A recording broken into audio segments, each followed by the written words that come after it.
আগামী দিনে ওই সমস্ত দেবদেবীর নামে যে সমস্ত সম্পত্তি উৎসর্গ করে গিয়েছিল সেটাকে ফিরিয়ে নিয়ে এসে দেবদেবীর নামে, মন্দিরের নামে আমরা আবার ব্যবস্থা করে দেব। এ কথা যখন বলছি, আমার দলিত ভাইয়ের কোটাতে মুসলিম সহ উচ্চবর্ণের মানুষেরা কেন চাকরি করছে, এসটি এসসি কোটা ঠিকঠাক পালন হচ্ছে না কেন, যখন প্রশ্ন বিধানসভার মধ্যে করছি মন্ত্রী উত্তর দিতে পারছে না, তখনই বলছে বেটাকে জেলে রাখতে হবে। কিভাবে জেলে রাখতে হবে? খুব ভালোবাসে দলিত আদিবাসীদেরকে মমতা ব্যানার্জি। আমি প্রশ্ন করেছিলাম, আজ পর্যন্ত কটা ফেক সার্টিফিকেট আপনারা ধরেছেন যে দলিত নয়? এরকম ঘটনা আছে, মুসলিম ছেলে দলিত কোটায় চাকরি করছে, আর এটা তো অন্যায়।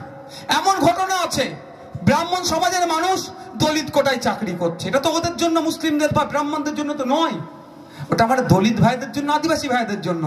তো আমি কোশ্চেন করেছিলাম বিধানসভার মধ্যে যে ভাই বলুন, এই স্যার কটা বলছে না কত, যে এসটি এসসি ফেক সার্টিফিকেট কটা ধরেছেন, তাদের বিরুদ্ধে কি ব্যবস্থা নিয়েছেন? উত্তর দেন। মন্ত্রী কাঁচোমাচু করছে, উত্তর দেয়নি। সব হাউসে সবাই দেখছে, মন্ত্রীর দিকে তাকিয়ে আছে, আমার দিকে তাকিয়ে আছে, বলছে পরে ওটা বলে দেবো, এখনো পর্যন্ত বলার সময় হয়নি। তো কি হচ্ছে? এর বিরুদ্ধে যখনই আমরা বলছি, যখনই দেবত্ব সম্পত্তি উদ্ধারের কথা বলছি, নওশাদ সিদ্দিকীর মাথায় টুপি, মুখে দাড়ি, নওশাদ সিদ্দিকী হচ্ছে মুসলমানদের ছেলে, আইএসএফ হচ্ছে মুসলমানদের দল, ওদের পাশে যাবি না বলে আমাদের সম্পর্কে ভুল ধারণা করছে। যখন আমি আসছি 2011 সালের আগে মমতা ব্যানার্জি ঘটা করে বলেছিল মুসলমানদের স্বাস্থ্যে অবনতি, শিক্ষায় তলানিতে, চাকরি নাই, ওয়াকফ প্রপার্টি চুরি হয়ে যাচ্ছে, আমাকে ক্ষমতা দাও, মুসলমানদের ওয়াকফ প্রপার্টি উদ্ধার করে দেবো, চাকরি দেবো, শিক্ষা এগিয়ে নিয়ে যাব, স্বাস্থ্যের মান উন্নয়ন হবে, যখন বলে ভোট চেয়েছিল। আর এখন তার ঠিক উল্টো হচ্ছে, যখনই বলছি ওয়াকফ প্রপার্টি উদ্ধার করতে হবে, উদ্ধার করে মুসলিম সমাজের কাজে লাগাতে হবে, তখনই আমি বিজেপির দালাল হয়ে যাচ্ছি, বিজেপির কাছ থেকে কত টাকা নিয়েছি। তাই যাবো রে বাবা, আমার হিন্দু মায়ের শাখা পাগলা খুলিয়ে 2022 সালে টেট পরীক্ষার সময় এই দেবংশু বাবুদের অপদার্থ সরকার, এই মমতা ব্যানার্জির সরকার আমার হিন্দু মা বোনের কি করেছিল? শাখা পালা খুলিয়েছিল টেট পরীক্ষা দিতে যারা গিয়েছিল। কারণ হিসাবে তারা বলেছে নাকি নীরব, যাতে না চুরি হয়।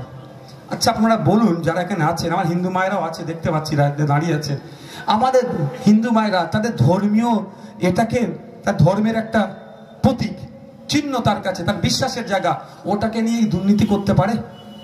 আমার বিশ্বাস করতে পারে না। কিন্তু মমতা ব্যানার্জি, এই চোরের দলেরা নিজেদেরকে এত স্বচ্ছতার সাথে দেখাচ্ছে। আমার মায়ের হাত থেকে শাখা ফালা কিন্তু খুলিয়েছিল, যখন অন্য কেউ বিরোধিতা করেনি। শুভেন্দু বাবুকে জিজ্ঞাসা করবেন, তখন কেউ কথা বলেনি। সর্বপ্রথম ইন্ডিয়ান সেকুলার ফান্ডের পক্ষ থেকে আমি বিরোধিতা করেছি, ঠিক যেভাবে আমার মুসলিম মায়ের হিজাব নিয়ে ডিস্টার্ব করে তার যেমন বিরোধিতা করি, আমার হিন্দু মায়ের শাখাপালা খুলিয়ে যে টেট পরীক্ষা কেন্দ্রে ঢুকিয়েছিল তারই বিরোধিতা করেছিলাম। যখন আমি কথা বলছি শাখাপালা কেন খুলিয়েছি, এর যখন জবাবদিহি করছি, তখন আমি মুসলমানদের দল, আর যখন হিজাব কেন খুলতে বলেছে তার যখন বিরোধিতা করছি, তখন আমি বিজেপির দালাল। যাব কোথায়? কোথায় যাব বলুন? বলা ছেড়ে দেবো নাকি? আপনারা যদি বলেন হাত ছেড়ে দেন, তাও আমি ছাড়বো না। এত লোক পেয়েছি, এত লোকের ক্ষমতা ধরে বলছি। এত লোক না থাকলে, দুটো লোক থাকলে দুটো লোকের ক্ষমতা ধরে বলবো, এটাই বলবো, বলা ছাড়বো না।